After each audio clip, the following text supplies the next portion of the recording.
Hey guys, David Nuno, TexAgs Rewind with a big old smile today here on a Tuesday. It was foggy this morning, but the show was lit, as the kids say. Charean Williams on the show talking about the Ags in the NFL. Of course, Von Miller traded to the Rams. Around the association, we cannot wait to catch up with those guys. Randy Reyes was in the studio talking about all the big events coming up. Logan Lee, he went to the basketball game yesterday. The Ags did beat Kingsville. He gives us his synopsis and his thoughts from that game, and we got to know a little bit more about those Auburn Tigers. It's TexAgs Rewind.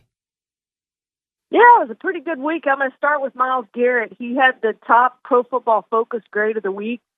A sack, a quarterback hit, 2 hurries, and 30 rush snaps. He really terrorized, unfortunately, Aggie on Aggie crime, Dan Moore. Dan Moore just looked overmatched against Myles Garrett, but a lot of people look overmatched against Myles Garrett. Number 2, I'm going to go Randy Bullock. He had the big kick there. Ryan Tannehill got him in position, and Randy Bullock kicked the game-winning field goal. Wasn't an easy kick, and as it turns out, that was an even bigger game than we thought at the time for the Titans. Now that they've lost Derrick Henry for the season, it's going to be Ryan Tannehill's team. We're going to see what he can do without Derrick Henry. Their identity has been their run game. Now it's Ryan Tannehill's team. They're going to have to pass the ball to win. So we're going to learn a lot about Ryan Tannehill in the coming weeks. And then number 1, I'm going to go with Dennis Allen, defensive coordinator for the Saints. The way they pulled off that victory against the Bucs, nobody expected that. Trevor Siemian, the quarterback after Jameis got hurt and is unfortunately now out for the year. A lot of injuries in the NFL this year. But he's 3-0 in the regular season against Brady. He knows how to get it done. Of course, they had that playoff loss, but they had 3 takeaways and a pick 6, and Dennis Allen just really had the game plan going against Tom Brady. Whatever it is, he knows how to beat Tom Brady in the regular season and has done it consistently. Of course, he's one of the best defensive coordinators in football, and hopefully we'll see Dennis Allen, like we saw Dan Campbell, get a chance to coach in the NFL next season as a head coach. That is Charean Williams. Charean, sorry to cut you off there. Thank you so much. We will see you next week. Thank you, guys. My buddy Randy Reyes, Association of Former Students. What's going on, Randy? Not a lot, but a lot. A lot of big things coming up in the next few weeks. We're excited about, as always. I'm looking at it. All right, so Pass It Back Day, Aggie Ring Day, Yale Practice, all Aggie Tailgate, plus you got a new partnership. But let's start it off with a week from today, Tuesday, November 9th, Pass It Back Day. Yeah, so Pass It Back Day, 6th annual Pass It Back Day. We started it. Giving Tuesday was a thing or is a thing.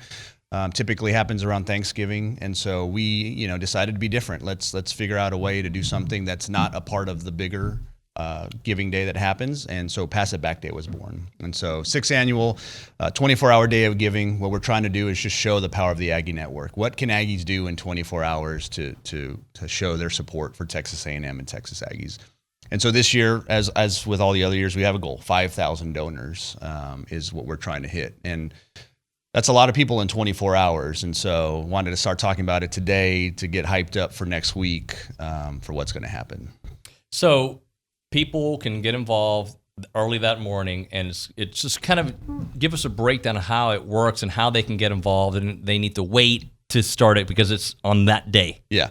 Well, I mean, we obviously want people to give as much as they can throughout the year. So do it today and then. Right, but on Pass It Back Day, right, it's a special day. And throughout the day, there's going to be a number of different ways to give, right? You can go to the website and give. And we're going to have a bunch of challenges too, right? So we're going to try to make it as fun as possible. So it's not just about giving, but we're going to throw some fun in there. So we're going to challenge the classes, right? Which class is going to come out and give the most that day? We're going to ask our young alumni, right? So the ones that are 10 years out, which of that cohort is going to show that they can give the most. Aggie rings, right? We're going to do some fun stuff with some Aggie ring challenges. Geographic, right? So we're going to look at all the states, the map. We're going to figure out which states are in, and typically what happens is at the very end of the day, there's a few states that we're looking for Aggies in.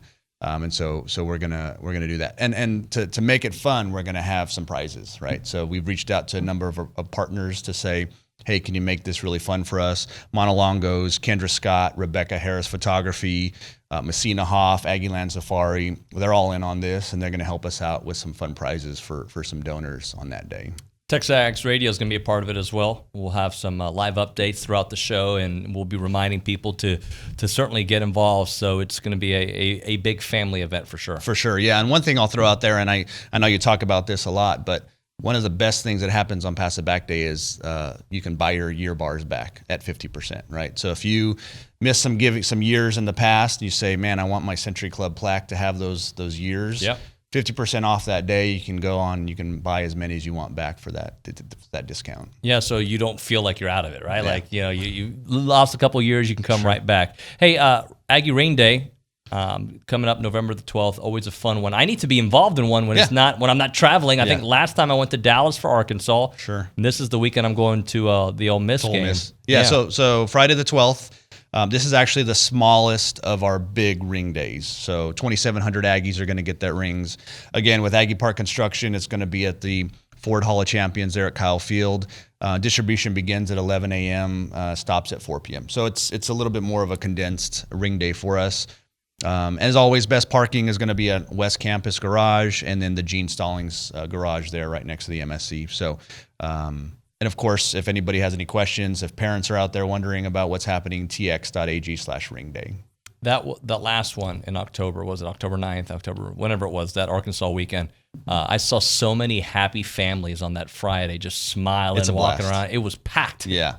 It was great. It's a fun time. I think I heard someone on the radio, I can't remember who it was, they say that just one day that everyone's happy, right? Yeah. Everyone is just excited to get the rings, and it's a great time. Yeah, it was fun. Let's talk a little bit about Yale Practice. Obviously, there's going to be a Yale Practice this weekend, but the all Aggie tailgate versus Ole Miss. Yeah, so Ole Miss Friday the 12th and Saturday the 13th. Again, just some important reminders about Yale Practice. It's going to be at 10 p.m. and it's going to be in Memphis. And I always get the question, why aren't you in Oxford? Well, what we do is we work with the Yale leaders and we try to figure out, and we deal with a lot of things, right? You're yelling at night. There's ordinances. Right. We're also considering, well, where are the most Aggies, right? Hotel accommodations. And for this one in particular, Memphis is the best that we've experienced in the past. They're on Beale Street. Handy Park is where it's going to be at. I was there in 2019. It was a blast to be out there. But yeah, Memphis for Yale Practice. It doesn't ease your mind when you're going into the season, and especially knowing what happened last season, them being 2-8 in conference and everything. But I don't think there's too much concern at this point. I saw a lot of good things, a lot of new faces that are trying to figure it out. Heck, Buzz played numerous different rotations, which I expect him to do throughout the first 3, 4, 5 games, just to figure out his team and who he has. Rebounding is a concern. It was a concern against Baylor. I thought the defense was okay, except for containing number 1, Kingsville's little sophomore guard. They had trouble getting him to stay out of the paint. He wreaked havoc all over the floor. And they have trouble shooting. But I thought their intensity was there. They look like they have some pretty good chemistry so far. Their turnovers were sloppy turnovers, were turnovers that will not be there in the future when they understand the offense, the transition game, everything else that goes along with it. So I think it was the turnovers were exhibition type turnovers. I think the defense was okay. The shooting will get better, hopefully. That needs to be proven. I think last year we all started out the season saying, their shooting's going to get better and never did. I do think they have a ton more talent. Where I'm a little concerned is just their size, their post play. I think their guards will be fine. Their guards, I was impressed with Marcus Williams, Tyrese Radford, Hassan Diarra. I really like Diarra. I really like Diarra. I think he's going to be really good. Gordon is their vocal leader, their emotional leader. Manny Obaseki, he's going to be good. He didn't do a lot last night. I think he had played 12 minutes, 13 minutes, something like that, only had 2 points, but I like what he's doing. I think he's going to win a game or two for A&M just on his own. There's a lot of pieces that I like. There's a lot of things that they struggled with, but it's an exhibition game. They have 9 new guys. 3 of their guys that didn't even play because of injury, and so they're a little banged up right now, but I think those are just tweaks and precautionary stuff. I mean, Buzz said that he didn't play Henry Coleman, the transfer from Duke, who I think is their best big. He's going to play the 4 spot. He didn't see any action at all. Buzz said after the press conference was completely over that he didn't finish practice yesterday, so they held him out today. That's precautionary. That's just something that you got to take care of your best big. Other than that, it's an exhibition game. I don't think that this A&M team is going to go out and win the conference and be a lock for the NCAA. That's not where they're at. That's not the makeup right now. That's just not their level right now at this point. But I don't think it's too much of a cause for concern for the entire season. I think it's really important to establish the ground game first and then let Bo Nix, throw the ball off of play action, because I think that makes him a lot better, particularly when you don't have great wide receivers. I mean, they need a little extra help. And the good thing about the wide receivers is they quit dropping the ball. They had an inordinate amount of drops in the first 5 or 6 games. It was kind of hard to believe what you were seeing, but they've been catching things a lot better the last couple of games, and it's made a difference. And the offense has run more smoothly because of it. And last week against Ole Miss, they came out with a mindset: we're going to be physical, we're going to attack the middle they used Tank Bigsby a lot. He had almost 100 yards in the first half, and once they got Bigsby going, it made it a lot easier to throw the football. And Texas A&M has a great tight end, but I think Auburn's got good tight ends too, and they will sometimes use 3 in a formation. They've even used 4 in a formation before too, and those guys are catching the ball on a regular basis. So that's certainly something to watch when Auburn's playing, because Bo Nix will definitely throw to those guys.